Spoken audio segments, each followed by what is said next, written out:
Hello everyone. अभी हाल में supreme court ने आर्टिकल 22 के लिए एक इम्पॉर्टेंट जजमेंट दिया है एक केस में, जिस केस का नाम है Mihir Rajesh Shah versus state of Maharashtra 2025।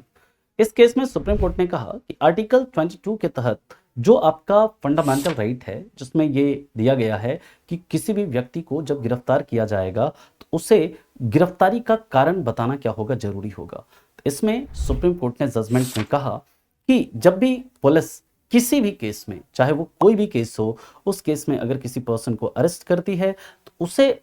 जो आपका अरेस्ट का ग्राउंड है उसे रिटन में और उस भाषा में बताना जरूरी होगा जिस भाषा में सामने वाला समझ सके, जिस लैंग्वेज में वो उस ग्राउंड को समझ सके। और साथ ही साथ सुप्रीम कोर्ट ने इसमें यह भी कहा है कि जो आपका ये ग्राउंड है रिटन में, वो आपको मजिस्ट्रेट के एक मतलब विद इन एक निश्चित समय काल में, एक निश्चित टाइम फ्रेम में देना होगा। यानी कि उसमें यह कहा है कि जब आप किसी भी पर्सन को जो मजिस्ट्रेट के सामने प्रोड्यूस करेंगे उसके 2 घंटे पहले आपको ये ग्राउंड रिटन में देना जरूरी होगा। बाकी आप लोग जानते हैं कि जो आर्टिकल 22 है, आर्टिकल 22 के तहत आपको यह भी अधिकार है कि आपको with in 24 hour of arrest किसी भी नियरेस्ट मजिस्ट्रेट के सामने प्रस्तुत होने का अधिकार है। और आर्टिकल 22 के तहत ही आपको अपने पसंद के वकील से, अपने जो लॉयर ऑफ चॉइस से अपना पक्ष रखने का भी अधिकार है। तो दोस्तों, आप लोगों से मेरा सवाल है कि आप लोग ये बताएंगे